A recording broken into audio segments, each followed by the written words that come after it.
The 60s birthed a strange new kind of terror, a decade where shadows seemed thicker and silence felt alive. Forgotten by time, yet still powerful, these horror films strike with a force modern audiences never saw coming. Why were they buried? Who wanted them gone? And why do they hit harder today? Let us descend into 10 forgotten nightmares that still breathe. Number 10. The Devil Rides Out, 1968. The Devil Rides Out arrives as one of the rare Hammer films that refuses to age into camp, instead sharpening its edges with each passing decade. At first glance, it appears to be a simple supernatural thriller, another tale of aristocrats meddling with forbidden rites. But beneath the surface lurks something darker, a portrait of cult power unchecked, and the desperate lengths good men must go to fight it. Christopher Lee delivers a performance unlike any other in his career.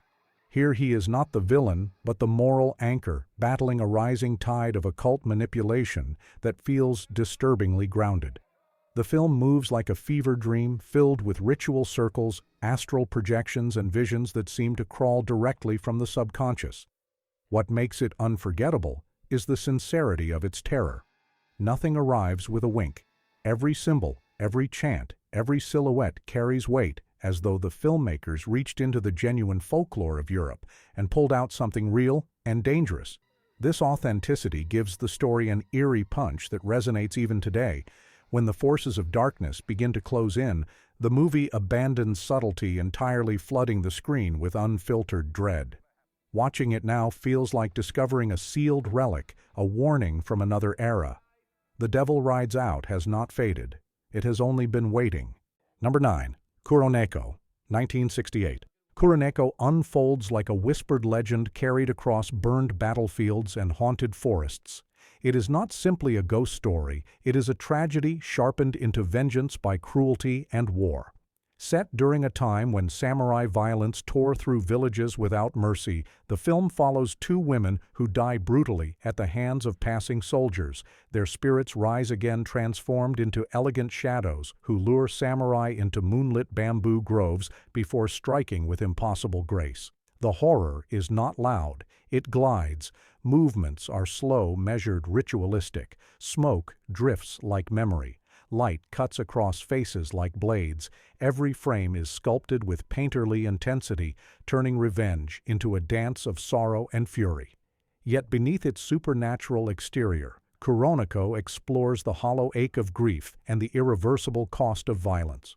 When the son of the murdered women returns home, now a samurai himself, destiny twists into painful knots. The spirits recognize him. He recognizes only a mysterious woman who looks like the lover he once knew. Their reunion is tender yet doomed, wrapped in an atmosphere that feels both dreamlike and suffocating. The film strikes hardest in its quietest moments, when duty, desire, and grief collide, and no path forward offers escape. The attacks are chilling, but the emotional wounds cut deeper. Kuroneko survives the decades because it understands terror is rooted in longing, in loss, and in the ghosts we create through our own actions. Watching it today feels like stepping into a poem written in moonlight and blood. Number 8. The Sorcerers, 1967. The Sorcerers presents horror through a lens of scientific ambition and psychological decay. At its heart is Boris Karloff, giving one of his most unsettling late-career performances, not as a monster, but as a frail man whose mind conceals a hunger for lost youth. The story begins with a simple experiment, a device that allows one person to feel the sensations of another. The idea sounds harmless, almost wondrous, until the possibilities begin to warp the lives of everyone involved. When a young man volunteers to test the invention, he unknowingly opens the door for Karloff and his equally corrupted partner to invade his senses. Soon, they are not merely observing. They are controlling. They live through him, pushing him into darker impulses, feeding their own desires through his stolen experiences. The horror is intimate and invasive, stripping away boundaries between self and other, until morality dissolves altogether. What makes The Sorcerers hit so hard today is how prophetic it feels. Ideas of identity theft, manipulation, and loss of autonomy mirror fears of modern technology and surveillance. Yet the film maintains a raw 60s grit that keeps it grounded in human weakness rather than futuristic spectacle. As the young man spirals into chaos, the tension rises not through monsters or ghosts, but through the terrifying realization that the true villains stand quietly behind him pulling strings with invisible hands. The Sorcerers remains a chilling study of control, corruption, and the hunger to escape aging no matter the cost. It lingers in the mind long after the final scene because the terror is not supernatural. It is human. It is us. Number 7. Planet of the Vampires, 1965. Planet of the Vampires erupts from the screen with a sense of dread that feels far ahead of its time, a cosmic nightmare sculpted by Mario Bava, whose mastery of color and shadow transforms a small budget into vast interstellar terror. The story follows two spacecraft crews answering a mysterious distress signal on a dead world where silence weighs heavier than gravity. When they land, something ancient begins to stir. The crew members fall under strange influences, turning violent as an unseen force crawls into their minds. The brilliance of the film rests in atmosphere rather than explanation. The fog-drenched landscape glows with unnatural hues. Spacesuits shimmer like alien carapaces. Every corridor seems alive with the suggestion of watching eyes. There are no traditional vampires here. Instead, the title hints at parasitic entities that invade bodies and puppeteer the living, a concept that would echo through later classics, including one particularly famous creature feature released in 1979. What keeps Planet of the Vampires striking today is its commitment to mood over spectacle. Bava turns minimal sets into hypnotic dreamscapes, where each step feels like trespassing on sacred ground. The tension builds not from jump scares, but from the creeping suspicion that the characters are already doomed the moment they arrive. The final twist lands with devastating clarity, reminding the viewer that curiosity can be fatal and that space does not welcome the living.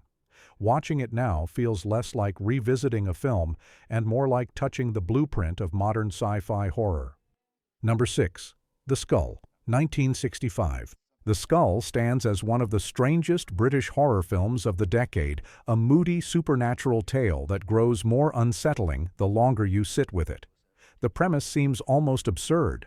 A cursed skull belonging to the notorious Marquis de Sade passes from collector to collector, leaving madness, destruction, and death in its wake. Yet the execution transforms this simple idea into a relentless descent into psychological terror.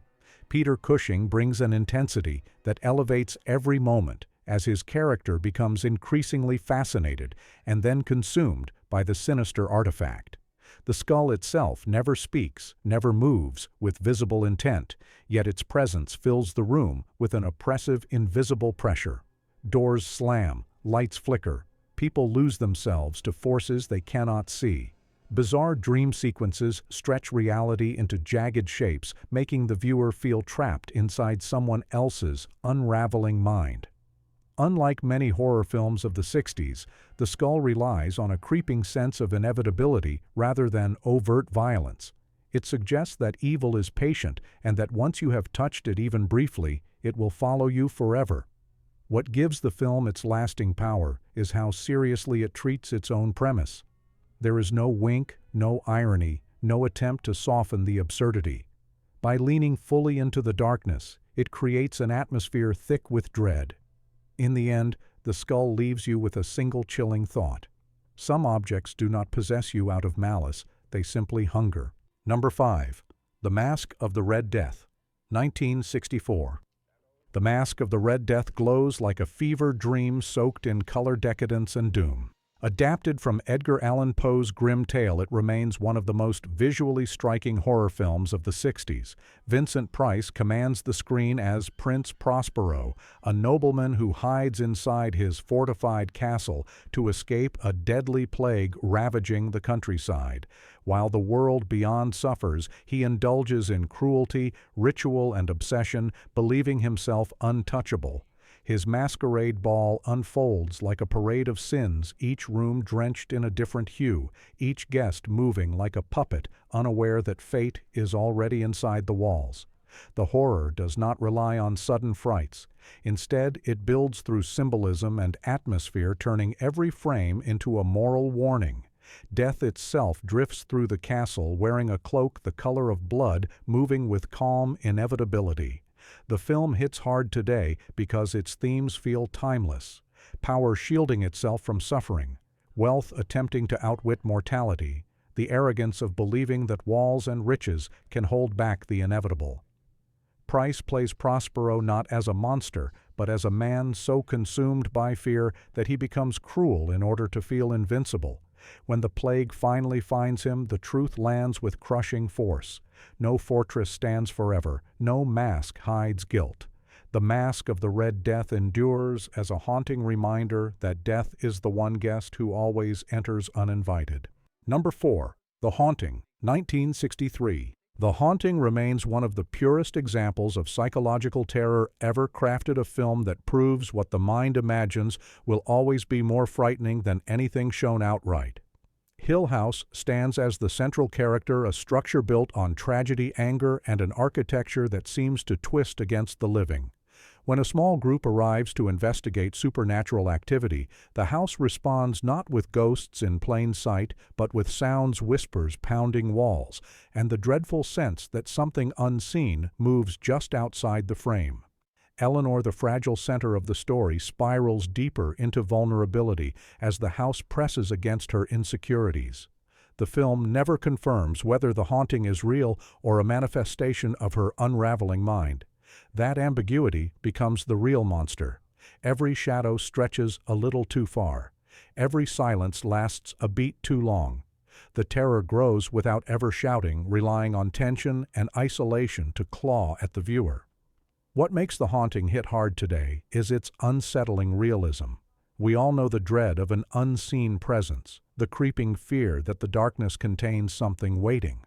The film magnifies that universal anxiety until Hill House feels like a living predator, choosing its victim slowly, deliberately, inevitably.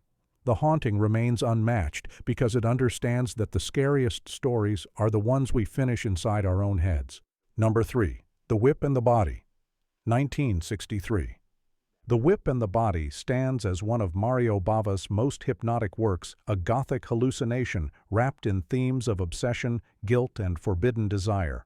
At first it appears to follow the familiar beats of a ghostly revenge tale. A cruel nobleman murdered by someone close to him returns from the grave to torment those who betrayed him. But the film cuts far deeper, exploring the emotional wounds that linger inside the living long after the dead are gone. The atmosphere is overwhelming. Corridors glow with unnatural blue and crimson light. Waves crash against the cliffs like furious heartbeat rhythms. Every movement feels ritualistic, as though the characters are trapped inside a nightmare they cannot wake from. Christopher Lee appears as the sinister figure whose presence dominates even when he is not on screen.